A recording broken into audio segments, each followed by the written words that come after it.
Do you have your arms around the money aspects of your business? Are you sure you do? Well, our guest today is going to bring you up to speed on some things that you need to know as an Amazon seller in order to help you keep more of your money, or at least get you thinking along the lines that, hey, this is something I need to pay a little bit more attention to. From the West Coast to the world, this is FBA Millionaires.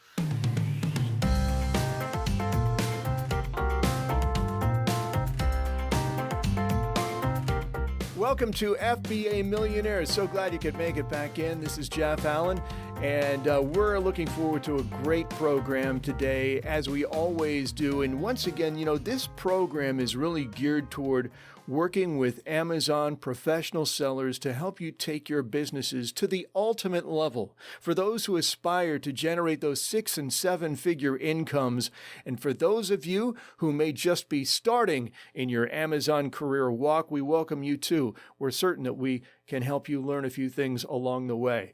I'm going to go ahead now and welcome in our good buddy to the north. While I'm here in Southern California, in Northern California, my partner in crime, Mr. Will Moffitt. Will, how are you, sir? It's good to talk to you as always. Hey, Jeff. I'm wonderful, man. I am doing good. How are you? I'm doing fine, Will. Thanks so much. And I know that you're pumped up about this guest in particular. You've been looking forward to having him on for quite some time. Oh, yes. Because, the magic is in the numbers. That's right. And your accountant should know the good stuff, the sweet spots, what we should be hitting to make that profit. So we got Jake Jaquint, right? That's correct. How you guys doing today? Jake, we're doing fine, man. It's nice to have you in. And Will, again, I have to commend you. I don't know how you source these guests. I know many of these folks are people that you've had a chance to meet in the past. And from all indications, from the notes and from all of the conversations you and I have had, Jake is going to be among one of those guests on our list of guests that really we should consider, and I hope that all of our listeners consider, is a do not miss, a can't miss guest on this program. Definitely. Yeah. Jake has been our accountant for some time, and Jake, it's always a pleasure to speak with you, and definitely right now get to hear your insight and share it with the world.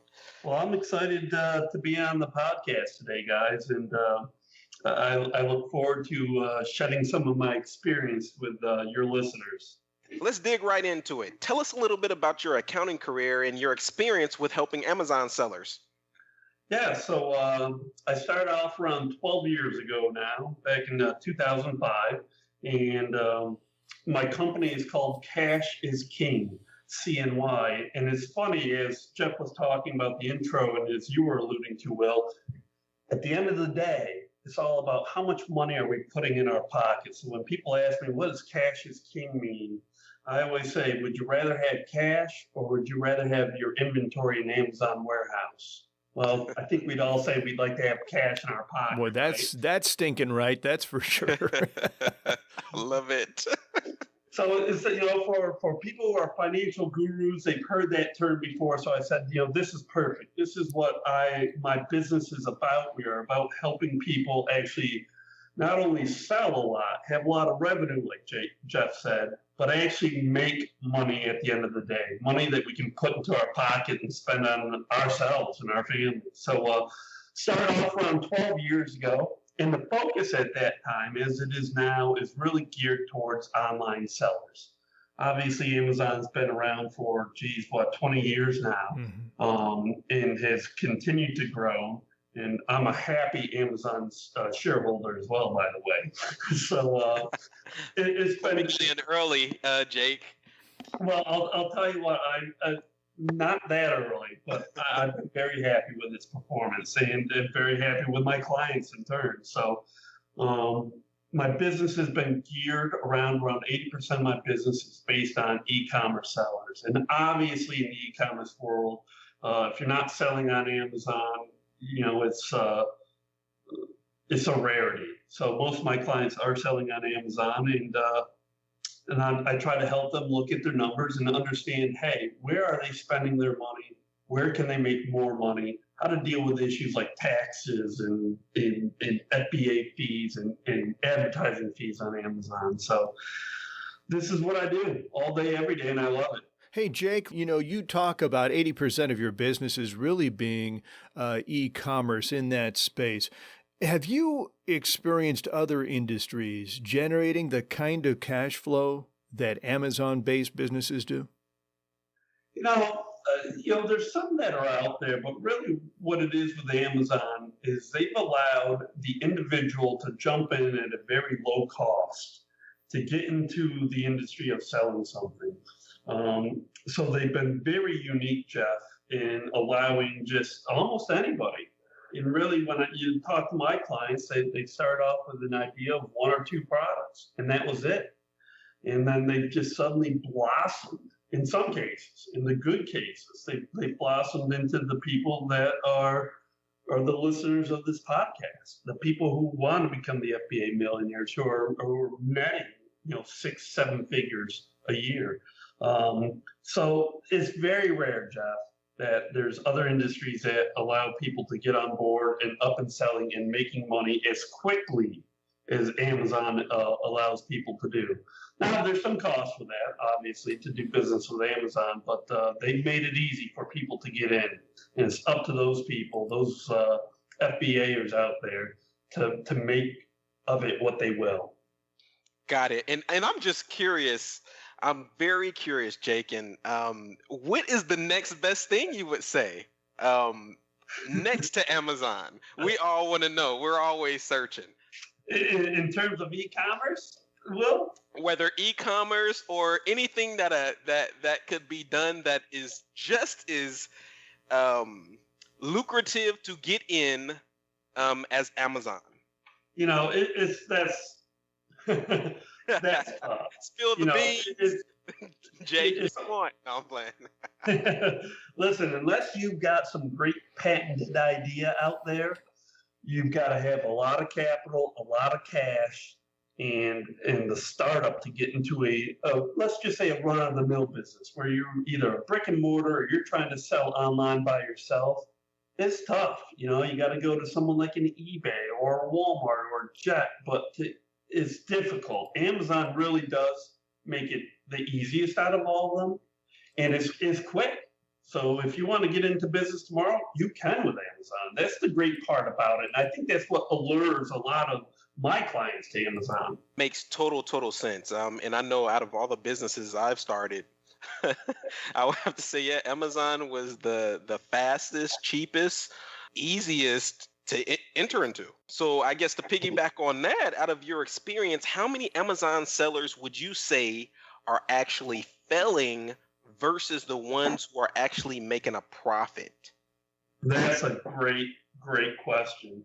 And I think it's important. And I consider making money is, can you actually support yourself from your Amazon business? Not just are you breaking even and your spouse or your significant other is flipping the bills for your house. So for the people that are really actually making a living and this is their sole source of income, I'd say it's probably 50%. And that might seem low, but a lot of people get in there and they start up and they're doing real well in sales, but they're just not generating enough net income, money that they can put into their pocket to actually support themselves out there. And that's where, a lot of people come to me and say, hey, I've been selling on Amazon. I sell, $500,000 a year on Amazon, but I'm not making any money. Can you help me identify why? And I'd say it's around 50-50 out there. And it's those who understand their cost structure make a great success of themselves.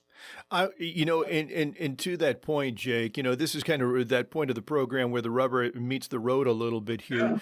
Yeah. You threw a number out, $500,000, generating $500,000 in revenue, and that could be just a hypothetical, but do you run into situations where people are making, $500,000 for most people in America, that's pretty good money. But when you think about it in terms of revenue, you're not thinking about it in terms of actual profit. When you see stuff like that and someone says, I'm just not making any money, and they're bringing $500,000 in, Is this a common problem, and is there something that people can, or things that people can usually do to take and turn that situation into a profitable one? Yeah, it is a common problem. And yes, typically when they come on board and I'm working with them, I can help them identify where they're the missteps they're taking. Let's put it that way, Jeff. The missteps that they're taking, and that's not allowing them to make money at that point. Net income, money they put in their pocket. Right. So it's very typical. They get involved, and I think what happens is people start up and they start up quickly. Like Will said, this was very quick and easy to get into with Amazon, and they start selling. And there's so many people out there in the Amazon world, so to speak, offering their advice in these chat rooms and these forums and podcasts like this, where they're getting this advice on what they need to do.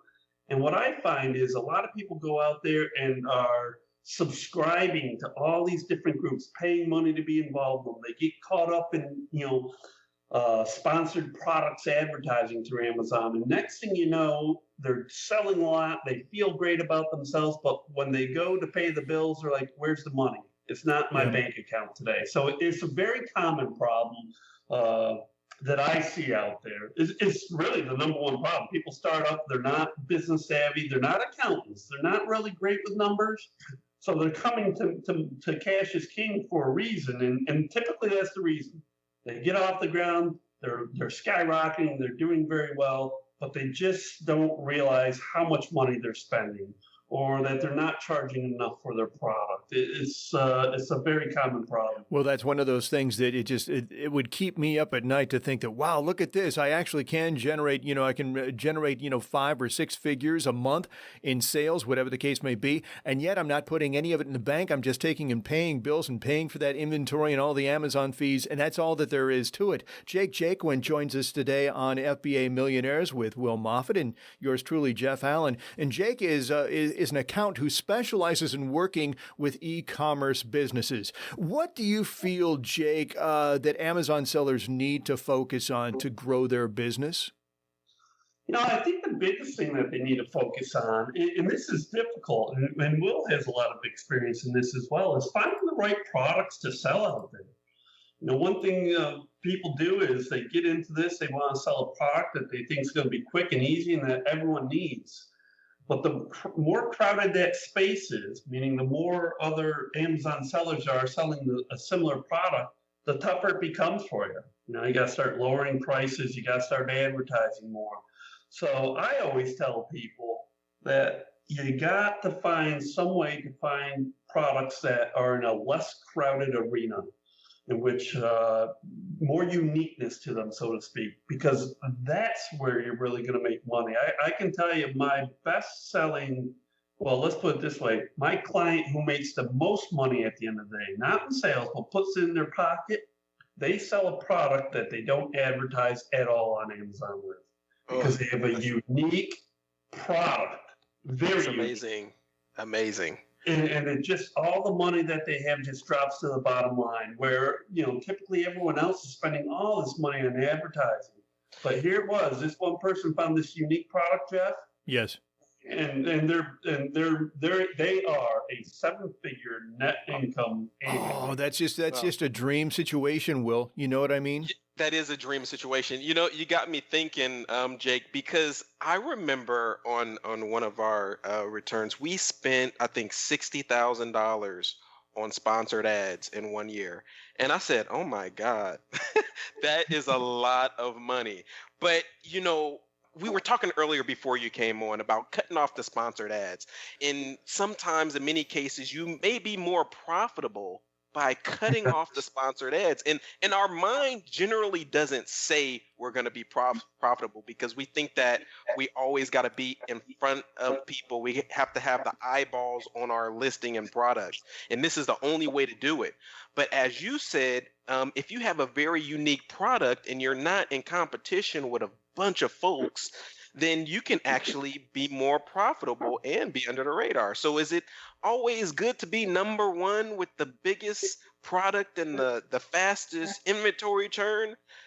Let's maybe not, folks. Yeah, I think like you said, Will, psychologically, when you say, oh my God, if I stop advertising and sales go down, that's a bad thing. And that's just human psyche. It's natural for people to think that. But that's where I think I spend the majority of my time with my clients on that exact question. Because we look at, like you said, $60,000, and it goes, what, $500 at a time, right? With Amazon sponsored products. It's $500 at a time. So at the end of the day, you're thinking it's $500 and it ends up being 60 at the end of the year. So a lot of the counseling that I do with my clients is, all right, if your sales are going, and I just had this last week, a great example. I was talking to a client and I said, how much do you think your sales would fall if you didn't use sponsored products? And they said, well, it would probably fall by 40%. And this is a client that's actually losing money currently. And I said, well, guess what? If your sales fall 40%, you'll actually make money now without sponsored products. Wow. And it was just, it's a way, it's very hard to grasp though. Again, your psyche saying, geez, I dropped sales. How can I possibly make more money? But it's all about managing your cost structure. In some cases, Amazon sponsored products is very good and you want it and you need it and it helps you make money. In some cases, it is a hindrance. So you got to find the happy medium, so to speak. But and a lot of that is not only the advertising you do, but the product mix. The client that's making the most money, they are selling products that are no longer made anymore. So they are buying up inventory of items that are no longer going to be made for a manufacturer, and they're reselling it online. So they have a very limited competition out there. The fact is, Will and Jake, that the truth is in the numbers. The numbers don't lie. They really don't.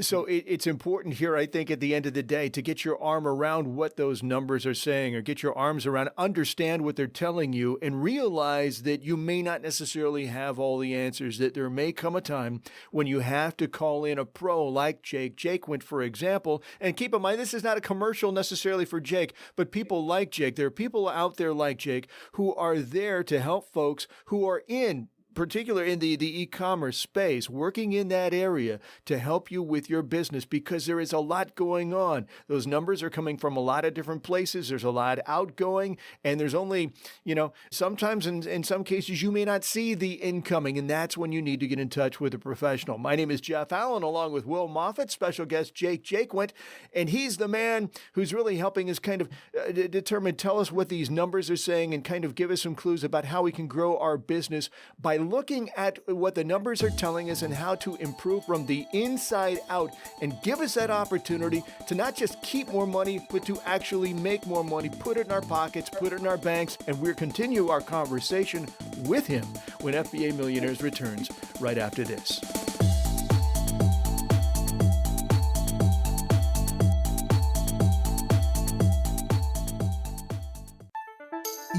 One of the biggest mistakes Amazon sellers make is taking out loans with sky-high interest rates that eat up all their cash flow. Don't fall into that trap. If you're looking to borrow money to grow your business, do it the responsible, smart way with Upfund. See how much you qualify for in 30 seconds by going to upfund.io. That's upfund.io.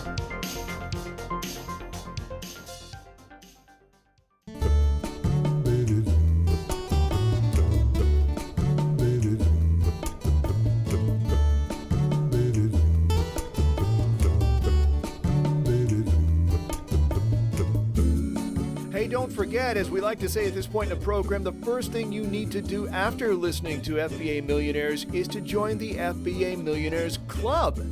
That way you can stay connected with everything that Will and I are doing and saying and planning for upcoming editions of this show. Plus, you're going to receive free expert tips and advice on ways to help you take your Amazon business to the highest level possible, and be the first to, like I said, receive all those important show updates as we mentioned. Also, too, and by the way, that's no cost at all. All you have to do is just drop by FBAMillionaires.com and look for the announcement there, where to join. It's a very brief, short little form that you fill out, and boom, click send, and you're in the club, and then we confirm all of that later. But I also want to do, Will, and this is very important to you and me and to everybody we have in the program and the future success of FBA Millionaires. If you're listening on iTunes, do us a favor. Even if you don't listen to us on iTunes, you can stop by iTunes and rate us. Give us 5 stars if you can, if you're willing to do that. And if you're willing to give us less than 5 stars, okay, we'll listen to you. We want to know what it is that we can do better. We want to know how we can take and make this show even more valuable to you, for those that you care about, in helping you to grow your FBA business, okay? We want to be able to cover the topics, all the subject matter, have the guests on that are important to you in your careers. So please let us know simply by dropping in at iTunes and rating us. Again, this is Jeff Allen, Will Moffitt, Jake Jaquint. Welcome back. Jake is dropping some serious knowledge bombs, and it has me rethinking a lot of things, and I'm pretty sure a lot of people are on the road or sipping their coffee and saying, let me turn off my sponsored ads and check this out. Yeah, so there's a big debate, and a lot of people are wondering, should they pay state taxes or not? What's your thoughts on that, Jake? You're right, Will. It's a very big debate, especially now as the states are cracking down and wanting to collect this sales tax from people buying online. Here's my opinion. Yes, every state has a different criteria on collecting sales tax and whether or not you have to file sales tax with them, and you should follow those closely. Here's why. People always say, geez, is it that big of a deal? And I know my buddy John over here, he's not paying taxes. He hasn't run into any problems, so why should I? Well, here's why you should. Because when the government catches up to you, which they most likely will, they are going to get into your books and they're going to go back to the beginning of your company, the beginning of time when you started selling online, and they're going to collect tax on all the sales. Scary stuff. Scary stuff, right? So I always say this: listen, if your tax liability is $5,000 a year, that's tolerable. Pay that now, because if you wait 10 years and you get audited, suddenly you're going to owe $50,000 plus a fine. And I don't know about you, but I don't have $50,000 to spend today, not out of pocket. Right. So I always tell people, look, the downfall later of having this big bill, your credibility out there, not only with people in the business world, but your community, is it worth it? And I always say, probably not. And, I would advise you not to get in there. Now, do some people not pay it? Yes, they don't. But, one day they will probably come to regret that decision. Yeah, I remember when we first started paying, and I started seeing all of these different states pinging these different sums of money from the bank account, and I was like, ouch, ooh, California, ouch, Arizona, ouch.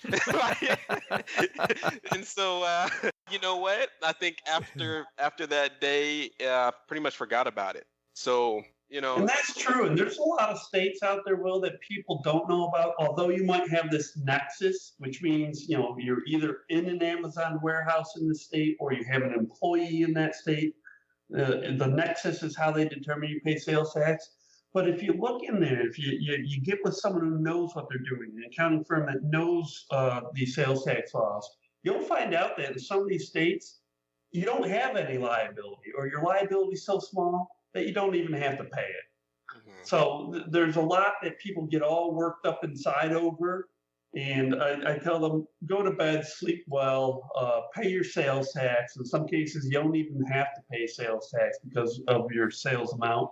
And that way you don't have to worry about the IRS and Uncle Sam coming after you in 5 years. And that's when it really hurts. Boy, I'll say. So it's pay me now or pay me later, and pay me later big time. And it's something that we should really try to to avoid doing. And think about the long-term damage to your credit and any ability that you have later on to whether it be buy a house or obtain funding for a college loan for your children, whatever the case may be. You don't want to put yourself in that situation. Jake, what about international taxes? For a lot of FBA business owners, they are thinking about expanding or have expanded or in the process of doing that, but maybe they don't have all the information they need about international taxes and their obligations. Is that any area where you work in at all or have any kind of knowledge of?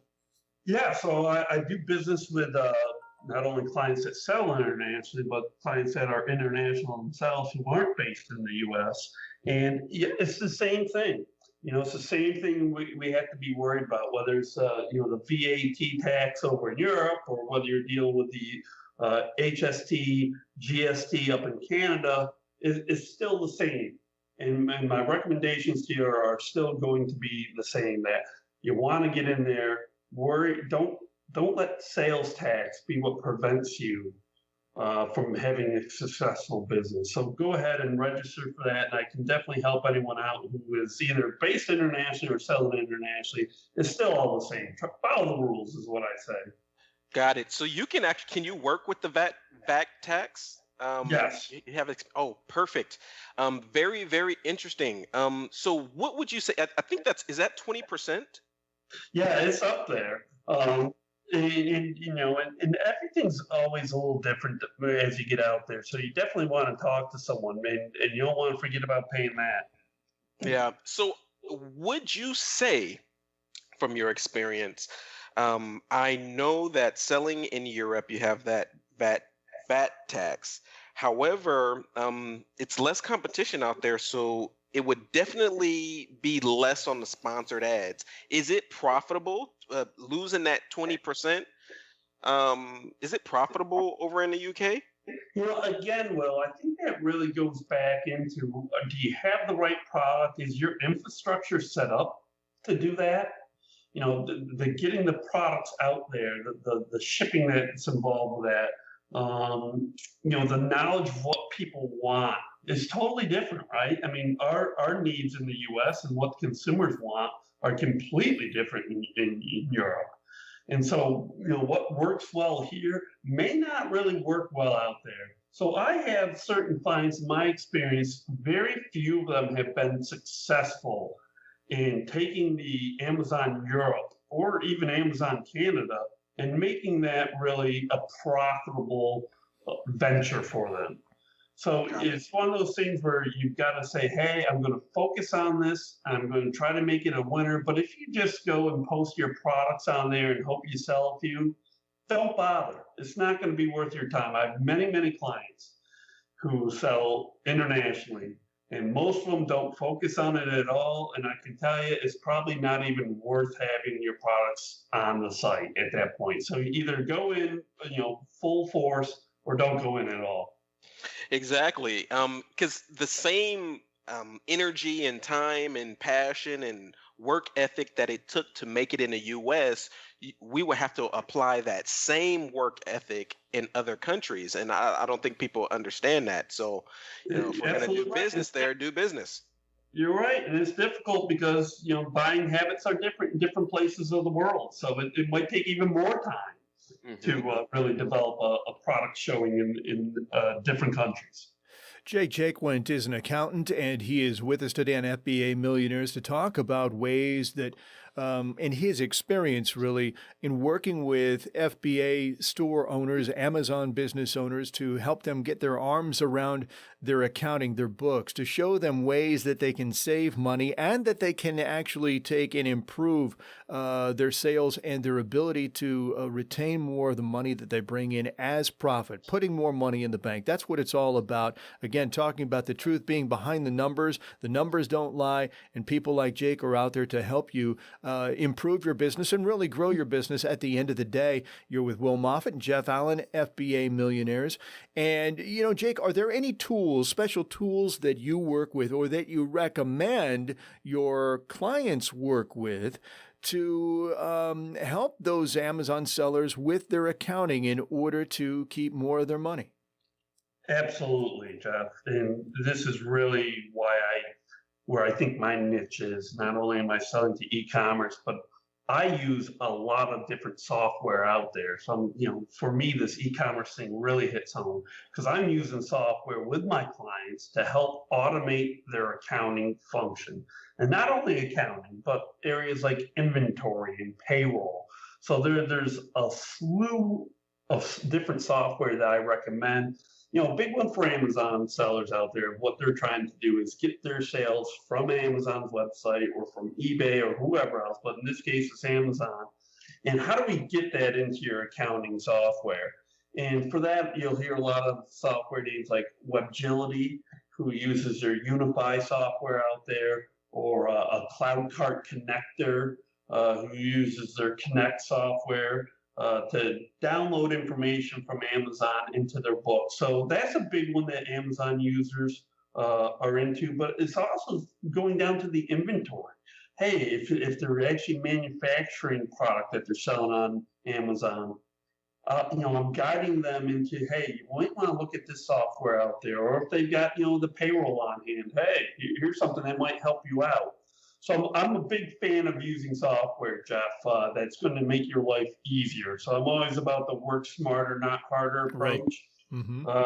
And there's a lot that's out there. And the individual Amazon FBA guy doesn't know about these softwares because they don't work with them. That's where an accountant or a bookkeeper is really going to help you out. Someone who's got experience, that they've seen this software out there, they're using it themselves. And that's where you can really, where I tell people, yeah, you don't want to spend the money to someone help with your finances, but that's really where they start paying off, is they're going to guide you in a direction that's going to help you cut costs. Mm-hmm. Yep, I know. I remember when we first started, and I was using HubDoc, and that's where we were able to send in our receipts. And I didn't know about that at the time when I was first starting Amazon. And I was like, cool, I don't have to have a box full of receipts. I could just scan these, take a picture of it, scan it in, and be done. So, Great. things like that, guys, something that Jake can really help you out with to make your life easier and get you set up for success. So yeah, and I have another question, Jake. So what was the biggest financial mistake you've seen an Amazon business make? Something that it may be common, or it may be something that that's very unique, but it can really, really tank a company, and something that we may be able to prevent if somebody heard today. Yeah, I think there's really two. One is if you're selling one product only, you can really open yourself up to hurting yourself. We've all heard the stories where Amazon will delist your product for a period of time, right? Or withhold money back from you.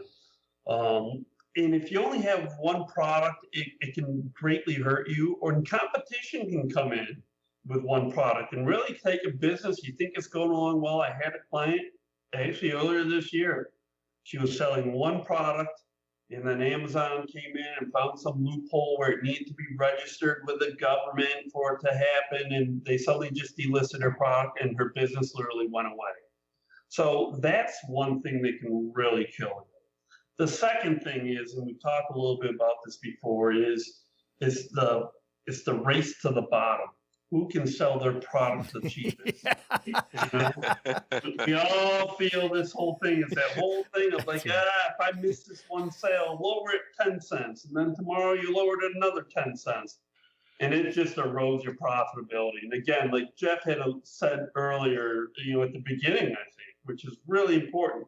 You can have $1 million worth of sales, but if you're not making any money, what's the point? Yeah. Yeah. We're not in business to sell a lot. We're in business to make a lot. So those are the two things. One product can hurt you if you don't have a lot of stability there and it's easy to penetrate. And then the other one is don't be the lowest cost guy. It only gets lower and lower and lower, and you'll find yourself out of business real quick. And by the way, That's that so true. isn't it, Will? I know that you have kind of had direct experience with going up against others that just kind of want to nickel and dime you all the way down to the bottom. Yes, I remember. We had a very successful product, and we were selling it. At one point, it was $24.99, and Actually, we were like the second. We were like 21.99, and the biggest product that's been there for like years. It seems like the category was just there for years and it was untouched. And then when I found it, I was like one of the second products that was in the little niche. And we were doing 21.99. It was going good for I would say about a good 8 months. And then all of a sudden, one person came on and they were selling it for 19.99.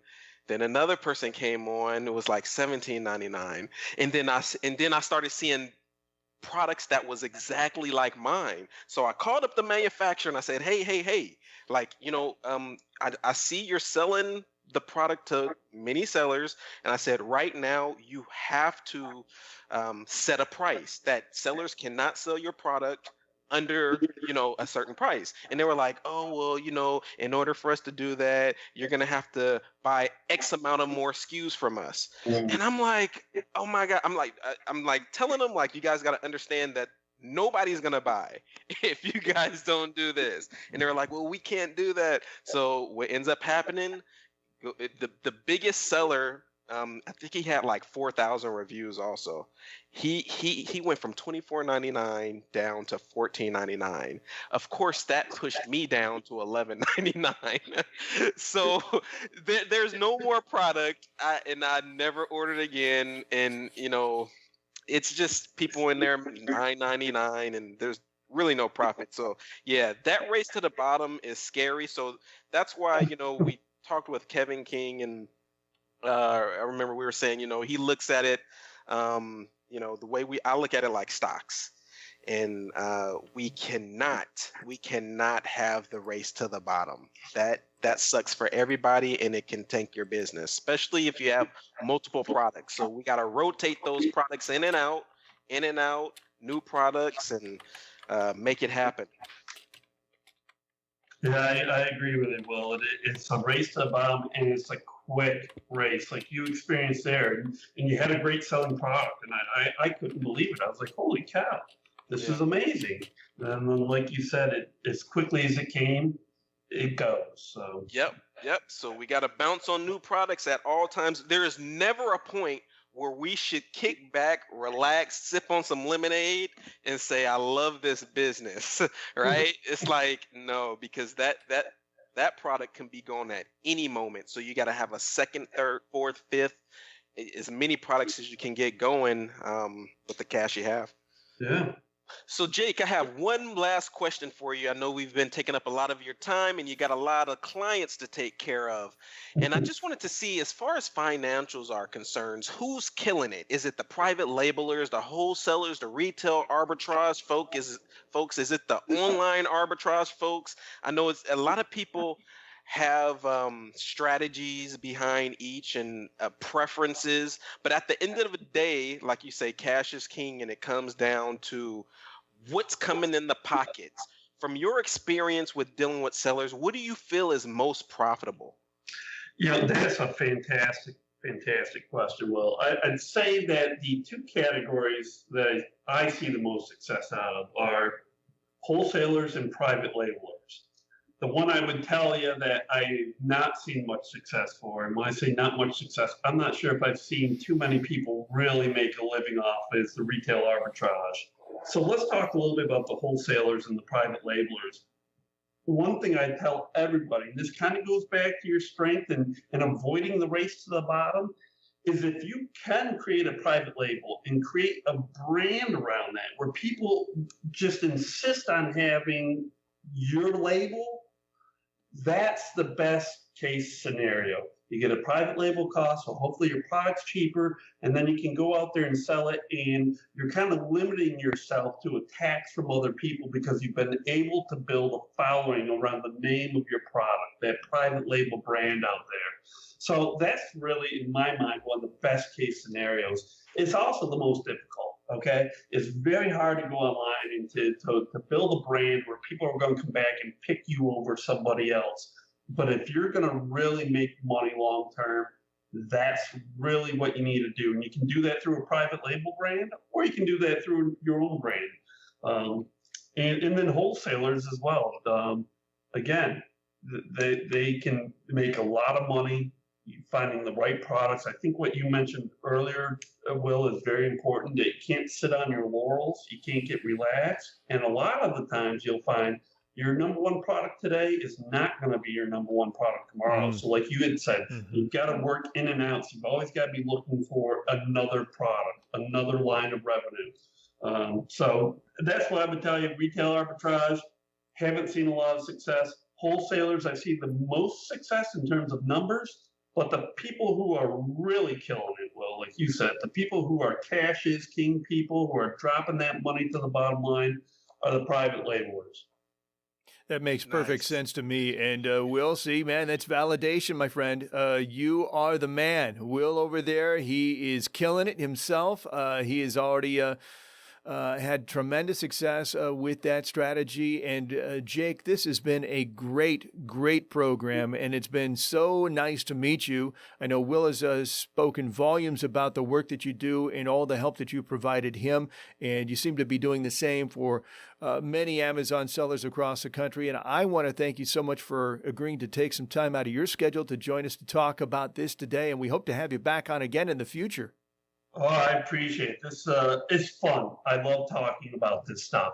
Most people find numbers boring. I find them exciting. So anytime you need me, let me know. I love I love the kind of numbers Will and Jake that show up in my bank statement. That's all I'm concerned about. Yeah, I want to laugh to the bank. Cash is king. If you guys want to get in touch with Jake, go to www.fbamillionaires.com/accounting. If you do that, we'll be able to get you over to Jake, and he can hook you up, get your stuff right. If your stuff is messed up and you think you're a 7-figure seller or a 6-figure seller, but you're really not quite, he's the man to talk to. Very good. Well, there you go. Jake, thanks again. We appreciate it. We'll talk to you soon. Thank you, guys. Thanks, Jake. Jake Jaquint is the man. Hey, Will, any final thoughts before we sign out of here today?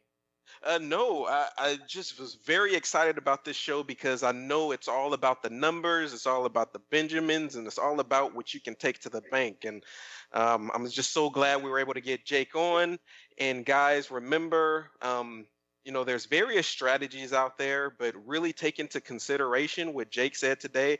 He even said some things that kind of got me thinking, things that I've actually never even put into execution. So these are some things that can 10x your company, 20x your company, and set you up for a bigger profit margin. That's right. Absolutely. It's all about the payday. And Will, great find. Thank you so much, man. Good talking to you as always. And that is going to put the brakes on this edition of FBA Millionaires.